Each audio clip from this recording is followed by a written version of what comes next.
আসর ইন্নাল ইনসানা লাফি খুসর, শপথ সময়ের, নিশ্চয় সকল মানুষ ক্ষতির মধ্যে নিমজ্জিত।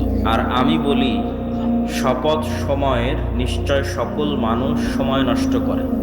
আবারও শুনেন, ওয়াল আসর, শপথ সময়ের, ইন্নাল ইনসানা লাফি খুসর, সকল মানুষ ক্ষতির মধ্যে নিমজ্জিত। বাস্তবতা হচ্ছে শপথ সময়ের, নিশ্চয় সকল মানুষ সময় নষ্ট করে, এই জন্যই তো ক্ষতির মধ্যে নিমজ্জিত। তো আমরা কি পরিমাণ সময় নষ্ট করি? আল্লাহ সুবহানাহু ওয়া তাআলা পবিত্র কোরআন মাজিদে বলছেন, কাআন্নাহুম ইয়াওমা ইয়ারাউনাহা লাম ইয়ালবাসু ইল্লা আশিয়াতান আও দুহাহা। কঠিন কিয়ামতের মাঠে মানুষ দেখবে যে সে দুনিয়াতে বসবাস করেছে এক সন্ধ্যা অথবা এক সকাল। তথা আপনারা এখানে যারা বসে আছেন, কারো বয়স 50, 60, কারো 30, তো আপনি যদি এখন 60 বছর বয়সে মারা যান, তো আপনি পৃথিবীতে ছিলেন 60 বছর। অথচ আল্লাহ বলছেন আপনি কিয়ামতের মাঠে দেখবেন যে আপনি পৃথিবীতে বসবাস করেছিলেন মাত্র এক সকাল তথা কয়েক ঘন্টা, অথবা মাত্র এক সন্ধ্যা তথা কয়েক ঘন্টা, অথবা মাত্র এক দিন তথা 24 ঘন্টা। কেন এরকম দেখাবে? এরকম দেখাবে তার কারণ হচ্ছে পৃথিবীতে 60 বছর বসবাস করলো, আসলে পুরো সময়টাই নষ্ট হয়ে গেছে। কাজে লেগেছে কতটুকু?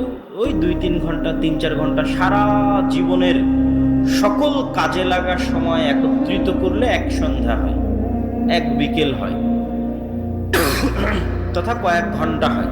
তো এই জন্য কিয়ামতের মাঠে আপনি দেখবেন আপনি পৃথিবীতে বসবাস করেছেন কয়েক ঘন্টা। তো এটি ইবনুল কাইয়িম রাহিমাহুল্লাহ বলছেন যে মানুষ পৃথিবীতে 60 বছর বসবাস করলেও আসলে কোনো সময়ই সে সঠিকভাবে কাজে লাগাতে পারেনি। যেমন আল্লাহ বলছেন, ওয়াল আসর ইন্নাল ইনসানা লাফি খুসর, সকল মানুষ সময় নষ্ট করে, তবে ইল্লাল্লাযীনা আমানু, সময় নষ্ট করে না কারা? যারা ঈমান আনয়ন করেছে, ওয়া আমিলুস সালিহাত, সৎ আমল করেছে, এবং পরস্পরকে সত্য ও ধৈর্যের উপদেশ দিয়েছে। এই মানুষগুলোর সময় নষ্ট হয়নি।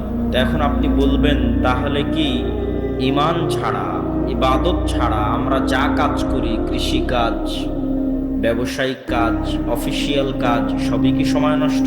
না। রাসূলুল্লাহ সাল্লাল্লাহু আলাইহি ওয়াসাল্লাম বলেন, ইন্নাদ দুনিয়া কুল্লুহা মালউনা, পুরো পৃথিবী অভিশপ্ত, শুধু যা আল্লাহর জন্য করা হয়, জ্ঞান অর্জন বাদে আল্লাহর জন্য যা করা হয় তা বাদে, তথা পুরো পৃথিবীর সব কাজই সময় নষ্ট, ওই কাজটুকুই সময় নষ্ট নয় যা আল্লাহর জন্য করা হয়। তো কৃষি কাজও আল্লাহর জন্য করা সম্ভব, ব্যবসায়িক কাজও আল্লাহর জন্য করা সম্ভব, চাকরি বাকরিও আল্লাহর জন্য করা সম্ভব, যদি মানুষ নিয়ত বিশুদ্ধ করে নেয়, তাহলে ওই সব সময়গুলো তখন কাজে লাগবে। আর যদি সেভাবে নিয়ত বিশুদ্ধ না করে, তাহলে কোনো সময় আসলে কাজে লাগতেছে না। দিনে রাতে 24 ঘন্টা মিলে পুরো সময়টা আমরা নষ্ট করি। রাসূলুল্লাহ সাল্লাল্লাহু আলাইহি ওয়াসাল্লাম বলেন, নি'মাতান মাগবুনুন ফীহিমা কাসীরুম মিনান নাস, আল্লাহর দেওয়া দুটো নিয়ামত সবচেয়ে অবহেলা করে মানুষ। এক, যখন স্বাস্থ্য ভালো থাকে, স্বাস্থ্যের দাম দেয় না, বিড়ি, সিগারেট, মদ, গাঞ্জা, ইয়াবা এগুলো সেবন করে স্বাস্থ্যকে ধ্বংস করে ফেলে। আর একটা হচ্ছে সময়, আল্লাহর দেওয়া নিয়ামত হচ্ছে অবসর সময়, সেটা জুয়ার মাধ্যমে, অনলাইন জুয়া, অফলাইন জুয়া, নেশা, video game, Facebook, YouTube, Twitter, TikTok, mobile, এগুলোর মাধ্যমে সেই সময়টাকে নষ্ট করে দেয়। তাহলে দুইটা জিনিসের মানুষ সবচেয়ে আল্লাহর দেওয়া নিয়ামতের অবমূল্যায়ন করে, একটা স্বাস্থ্য আর একটা সময়। এটা রাসূল সাল্লাল্লাহু আলাইহি ওয়াসাল্লাম। তো এই স্বাস্থ্য এবং এই সময় এত গুরুত্বপূর্ণ কেন? কেননা আমরা পৃথিবীতে, আপনারা এখানে কেউ দিনাজপুরেও বসবাস করছেন না, এখন জামিয়া সালাফিয়াতেও বসবাস করছেন।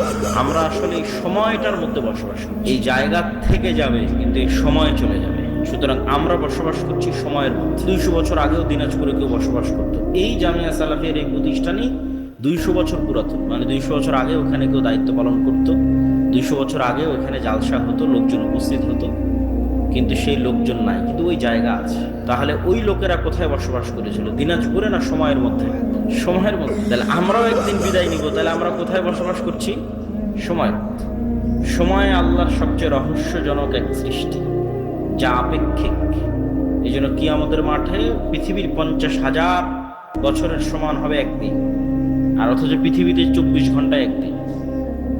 এই আপেক্ষিকতা আরো ধরতে পারবেন যখন আপনি দ্রুত গতিতে চলতে পারবেন। কিন্তু আমরা তো অত দ্রুত গতি অর্জন করতে পারি। মানুষ আলোর গতি অর্জন করতে পারে। মানুষ যদি আলোর গতি বা আলোকে অতিক্রম করার গতি অর্জন করতে পারে, তাহলে সময় বলে আর পৃথিবীতে কিছু থাকবে না।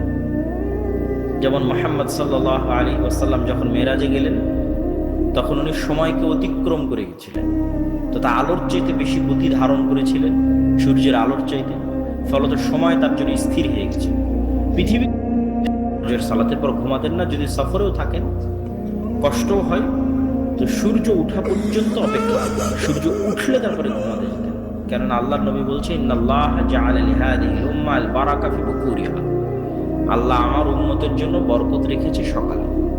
সকালকে কাজে লাগায় এমন কৃষক, তার ধন সম্পদে বরকত হবে। সকালকে কাজে লাগায় এমন ব্যবসায়ী, তার ধন সম্পদে বরকত হবে। সকালকে কাজে লাগায় এমন ছাত্র, তার জ্ঞানে বরকত হবে। আর আমরা মুসলিম উম্মাহ আমাদের নবীর যে প্রাকৃতিক ন্যাচারাল রুটিন ছিল, এই রুটিন অমান্য করে চলছি বলেই সফলতা পাচ্ছি না। আজকের পৃথিবীতেও যারা সবচেয়ে ধনী, কোটি কোটি টাকার মালিক, তাদের লাইফ স্টাইলও গবেষণা করে দেখেন, তারাও সকাল সকাল ঘুম থেকে ওঠে।